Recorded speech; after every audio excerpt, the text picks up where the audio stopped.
Imagine taking a job in a completely foreign country. You throw yourself totally into the deep end. You're learning the language, adopting the customs, earning the deep trust of the local community. Right. And then you realize that by doing all that, you've just completely compromised your ability to actually do your job. Yeah, that's the trap. Like you've adapted so well that you've become blind to the very things you were hired to monitor in the first place. Yeah. Which is wild. So today we're doing a deep dive into a really fascinating document titled Series 3, What a DSL Can Learn From a Social Anthropologist. It's such an interesting read. It really is. And, as you likely know, being a designated safeguarding lead a DSL in an international school, especially in these highly diverse Asian contexts we're looking at, it's just deeply complex work. Oh, absolutely. I mean, it is arguably the ultimate professional tightrope walk. Yeah. And our mission today is really exploring how leaders in these environments can deeply understand and integrate into a new, often totally unfamiliar culture without losing that critical objectivity. Right, because that objectivity is... It's absolutely required to keep children safe. It's this really profound tension, between connection and distance. Okay, let's unpack this. Because the source material frames this challenge so brilliantly by looking at the methodology of a social anthropologist. And right off the bat, why use an anthropologist to explain the dilemma a safeguarding lead faces? Well, it makes perfect sense when you look at a social anthropologist's entire methodology. It relies on entering a community and understanding its norms from the inside out. From the inside out, yeah. Exactly. They don't, observe from a hilltop with binoculars. They get right in there. Yeah. They build relationships from the ground up to see the world exactly as the insiders do. So they're looking at the unspoken rules, the daily rhythms, that sort of thing. All of it. The deeply held beliefs, everything. They really want to experience the culture, not just catalog it from afar. Which mirrors the integration process for any international school leader, really. You move to a new country, you want to belong, and, well, you need to deeply understand the community you're serving. You do. But the critical pivot in the source material, though, is that the anthropologist's method carries this massive, recognized risk. Oh, right. Yeah, it's a phenomenon known in research circles as going native. Going native. Right. And this happens when the researcher becomes so profoundly immersed in the culture they're studying that they just they stop questioning the norms entirely. Wow, so they just adopt them. Wholesale. They adopt the community's behaviors wholesale, and through this over-identification, they lose their professional distance. Their objectivity just kind of dissolves. It's like moving to a city where everyone jaywalks. Oh, that's a great way to think about it. Right. Like at first you arrive and you're shocked. You're standing at the corner waiting for the light, watching people just dodge moving cars, and you're thinking, this is incredibly dangerous. Yeah, you're hyper-aware of the risk. Exactly. But time passes, and a year later, you're stepping out into traffic without even looking up from your phone. You've completely forgotten that cars are still inherently dangerous. It just blended right in. Yeah, you've adapted to the local norm perfectly, but you've totally lost your sense of objective danger. That is a perfect illustration of the psychological shift. You stop seeing the hazard because the hazard has just become the background wallpaper of your life. Well, wallpaper, yeah. And when we bring that back to a safeguarding context, the danger there becomes so obvious. DSLs must build trust. Parents and students across these massive cultural divides need to feel understood. They need to feel respected, right? Absolutely. But safeguarding requires a consistent professional standard that simply cannot be diluted. You can't let the danger become invisible just because everyone else is used to it. And that sets up a really difficult reality. Because if going native is the trap-like, if losing your objectivity is the ultimate danger, it kind of begs the question of why a DSL should even try to understand the culture from the inside at all. Stay back. Yeah. Why not just stay on that hilltop with the binoculars, hand out the rule book, and enforce the safety standards from a safe distance? Well, because safeguarding without context risks total misunderstanding. Yeah.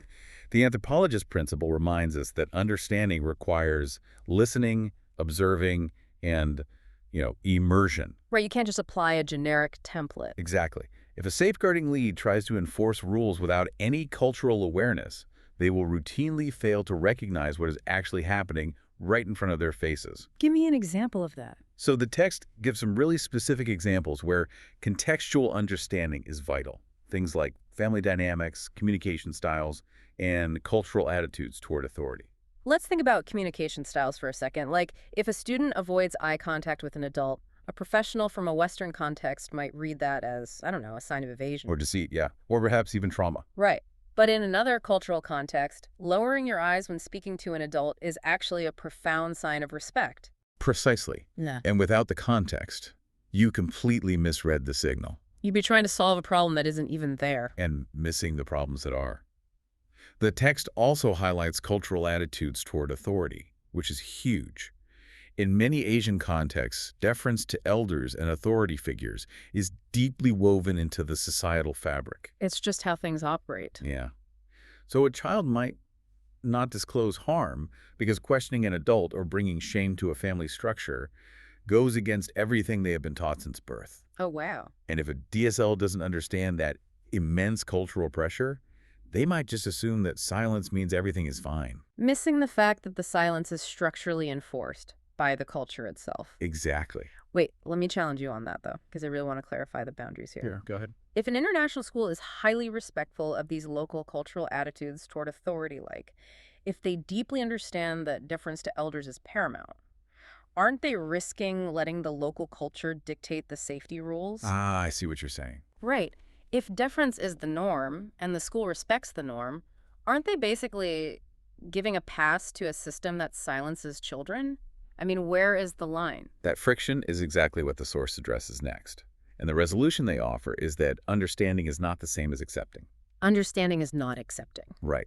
In safeguarding, cultural context explains behavior, but it does not justify harm. If we connect this to the bigger picture, the source asserts a fundamental professional. Truth safeguarding standards are absolutely not culturally negotiable. Not negotiable at all. Yeah. Okay, so empathy doesn't equal endorsement. Exactly. You can validate the family's cultural worldview without validating a harmful outcome. Yes. An anthropologist might understand why a certain behavior occurs and just, simply record it in a journal without endorsing it. But the DSL can't just journal about it. No. The DSL uses that contextual understanding to navigate the situation empathetically, but they still recognize that the child cannot remain unprotected. You have to respect the culture while holding incredibly clear, immovable boundaries. And holding those boundaries over a long period of time, I imagine that's where the challenge really lies. It is. The source document warns heavily about the danger of familiarity here. Over-immersion leads to this gradual reduction in critical thinking. Because you get comfortable. Right. The longer you are in a system, the easier it is to simply stop questioning it. In safeguarding, this looks incredibly subtle. Like how? Well, a DSL might start minimizing concerns. They might start thinking, well, that's just how things are done here. It's normal. Ah, the jaywalking again? Exactly. Or they might avoid a difficult conversation with an influential local family just to prevent cultural offense. So they let things slide. Yeah. Slowly, imperceptibly, expectations around safeguarding standards are lowered. The text calls this invisible phenomenon drift. Drift. But if drift is invisible, how on earth do you spot it before it's too late? I mean, you can't know you are drifting if you can't see the shoreline anymore. That's the terrifying part. Right. It doesn't happen overnight. It happens over, 3 years of tiny compromises? Yeah, it's insidious. The antidote the text offers comes down to rigorous, intentional reflection. Reflection. Just as good researchers constantly reflect on their own biases to retain their analytical distance, safeguarding leaders have to do the exact same thing. They have to check themselves. Constantly. You have to actively seek out external perspectives. You need people who aren't swimming in the same cultural water as you, people who can look at a situation and say, wait, why are you doing it that way?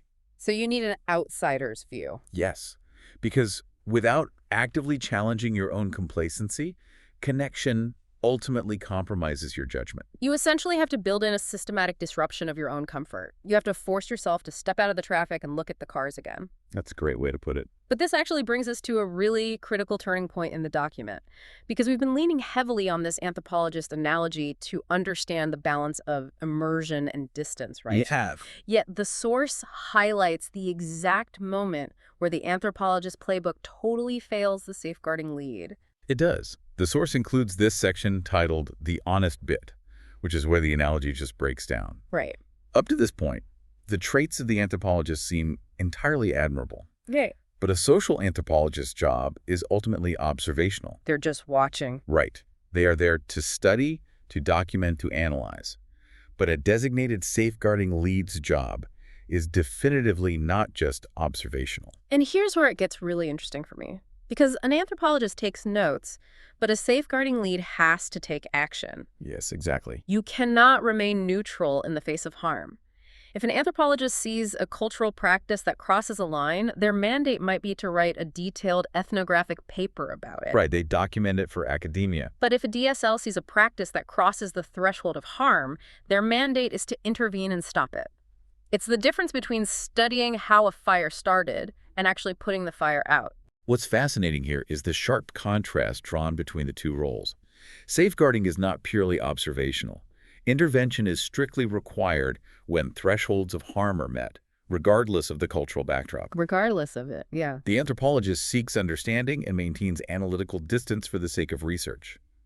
But the DSL applies standards and balances these complex community relationships with a heavy active responsibility for the sake of child protection. It's a huge burden, and we focused a lot on the individual mindset of the DSL, how they manage their own objectivity, how they fight off that invisible drift. Right. But a DSL doesn't operate in a vacuum. Mm-hmm. A single vigilant person isn't enough if the surrounding institution is passively drifting along.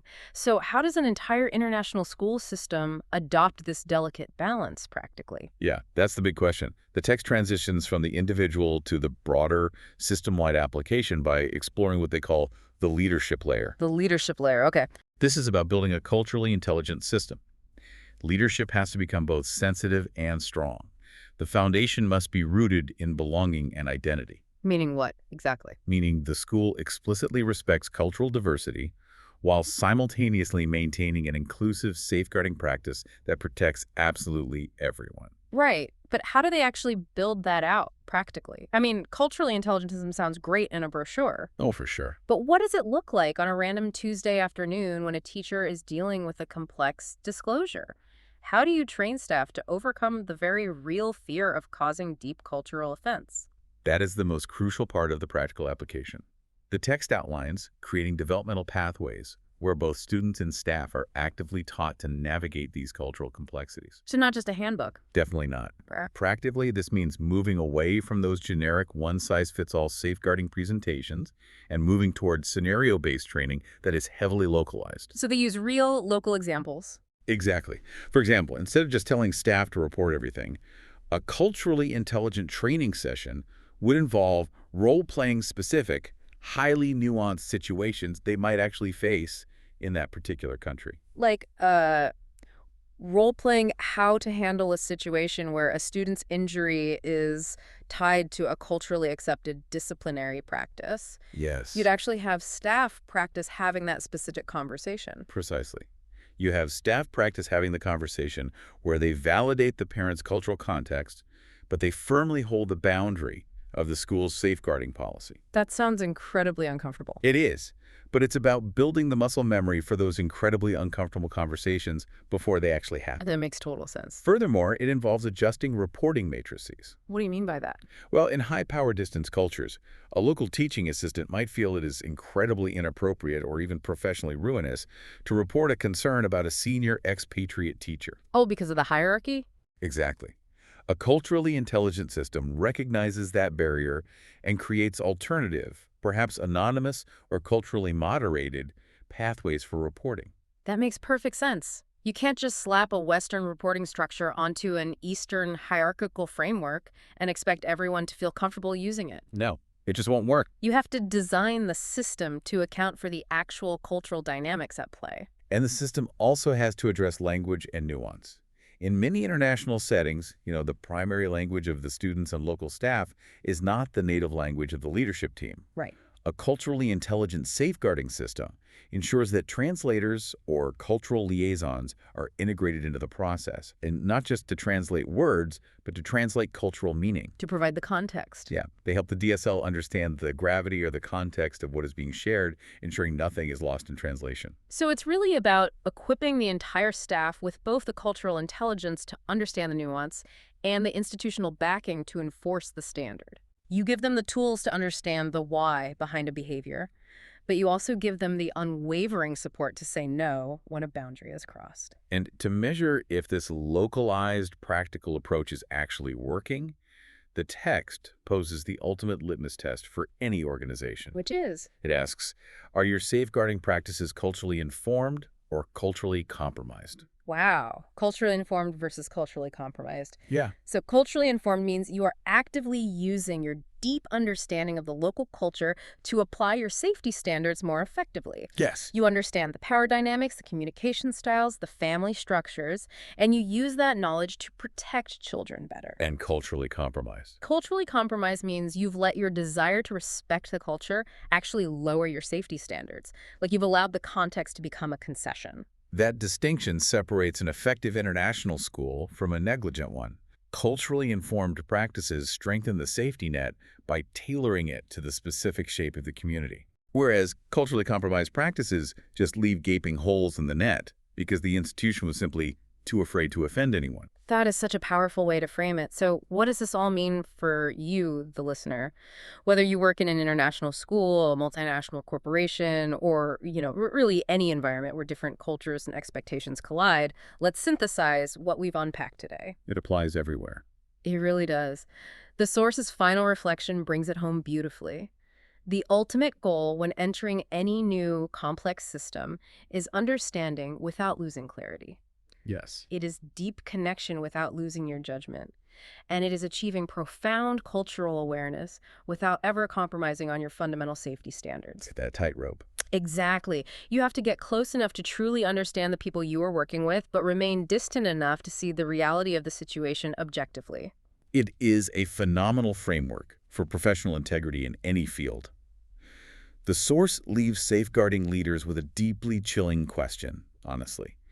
It asks, where might I be becoming too comfortable in my safeguarding context, and what might I no longer be questioning that I should be? That's a question we all need to ask ourselves. Truly.